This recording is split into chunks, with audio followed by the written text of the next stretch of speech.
લિંબાયત વિસ્તારમાં યુવક પર નવાબ શાહ, સાહિલ શાહ, ફિરોઝ શાહ, સરફરાઝ શાહે ભેગા મળી ગાળી ગલોચ કરી દોરી બાંધી જાનલેવા હુમલો કર્યો હતો. છતાં લિંબાયત પોલીસ દ્વારા આરોપીની સરભરા કરવામાં આવી તેવા આક્ષેપ લાગ્યા છે.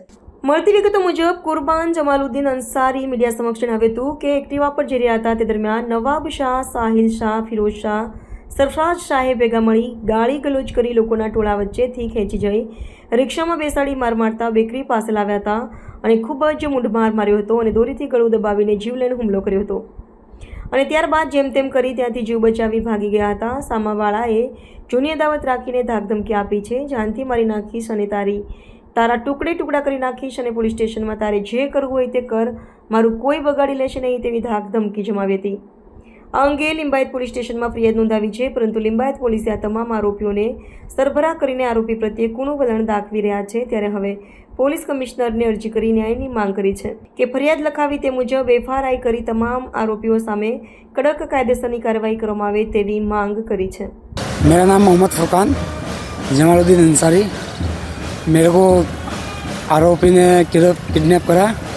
किडनैप करके मेरे को मारा, छेता और जानलेवा हमला करा है. गले में फांसी का फंदा डाला है और अपना कपड़ा लाता लूट मार करी है. खीसे में से पैसा और मोबाइल निकाला है और मेरी कोई कार्रवाई नहीं हो रही है. कब ये घटना हुई और किसने किया था तुम्हारा? ये 4:30 बजे हुआ है. ये नवाब 8 तारीख शाम को 4:30 बजे और नवाब ने ये किया है. वो पूरी प्लानिंग के साथ मेरे को मारा है. पुलिस में फरियाद की है तुमने? पुलिस ने फरियाद किया है. मेरी कोई सुनवाई, मेरी कोई कार्रवाई नहीं हुई है. इसलिए मैं कमिश्नर ऑफिस पर पहुंचा हूँ. ये लिंबायत पुलिस चौकी में फरियाद करी है. वहाँ से मेरे को कोई स्लिप विलिप नहीं मिला है. अब पुलिस कमिश्नर से क्या आपकी मांग है? बस मेरे को इंसाफ चाहिए. मेरा नाम है जहांगीर मलिक, રહેવાસી નવા કમેલા, ગલી નંબર 19, ઘર નંબર 642, જ્યાંથી કરીને અમારા ભતીજાને કાલે 4:30 વાગે 8 તારીખે 4:30 મારામારીમાં થયેલો અને છોકરાને રિક્ષામાં બેહાડીને એની બેકરી પર લઈ જતા હતા. ડરની મારી છોકરો ત્યાંથી ભાગી આવ્યો. એના પાસે પૈસા અને મોબાઈલ લઈ લીધા. ત્યાર પછી મેડિકલ કોલેજમાં પબ્લિકે એને એમ્બ્યુલન્સથી મેડિકલ કોલેજ પહોંચાડ્યા. ત્યાં આગળ પોલીસ આવી એનું નિવેદન લીધું. નિવેદન લીધા પછી પોલીસે ત્યાં અમને રજા આપી દીધી મેડિકલ કોલેજમાંથી રજા આપી. ત્યાર પછી અમને પોલીસે જાણ કરી કે તમે પોલીસ સ્ટેશન આવો. તો અમે જાણ કરી કે ભાઈ અમારો ભત્રીજો મેં દવાખાનામાં છે. તો બી અમને કાલે 10 વાગે બોલાવ્યો. 10 વાગ્યાથી અમારા નિવેદન લેવાના ચાલુ કર્યા.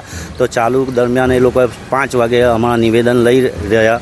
ત્યાર પછી મેં કીધું કે સાહેબ અમારું નિવેદન તો લઈ લીધું, હવે તમે મને FIRની કોપી કરે આપો છો તો કે તમે રાતના 12 વાગે મને રિંગ કરજો અથવા તો તમે કાલે સાંજે 12 વાગે આવી જજો. રાતે 12 વાગે સાહેબની કોઈ રિંગ આવી ના. તો સવારે અમે પહોંચ્યા તો સવારે અમારું પંચનામું થયું. પંચનામા પછી તો બી અમને એ કીધું કે સાહેબ તમે એમ કીધું અમે જાણ કરી કે તમે મોબાઈલ એડ કરો, પૈસા એડ કરો. તો બી તમે મને એમ કીધું કે તમારું મોબાઈલ અને પૈસા કોર્ટમાં જમા થઈ જશે, પણ તમારી સામેવાળી પાર્ટીથી અમે પૈસા અપાઈ દઈએ.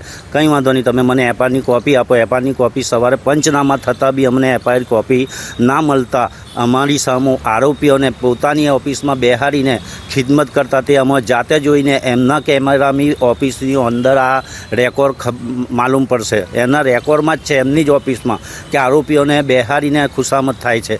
ત્યાં લગીને અમે સામું જોઈએ છે કે અમારો મોબાઈલ પૈસા આરોપી જમા કરાવે છે. તો બી સાહેબ અમને કંઈ મળવા માટે કાલે 12 વાગ્યાથી લઈને આજ આખી દાડો ગયો તોય અમે સાહેબ મળતા નથી. અમને ના જવાબ આપે છે, ના FIRની કોપી આપે. ત્યાર પછી અમને સંતોષ ના થયા. ત્યારે અમે CP સાહેબને ઓફિસે આ નિવેદન માટે આવ્યા છે મજબૂર થઈને કે અમારી કોઈ કાર્યવાહી થઈ નથી. અમને ના FIRની કોપી મળી કે ના અમને સંતોષિક જવાબ મળ્યો. એટલે મજબૂરન કારણે આ પગલો લેવામાં આવ્યો લિંબાયત પોલીસ સ્ટેશનમાં જ.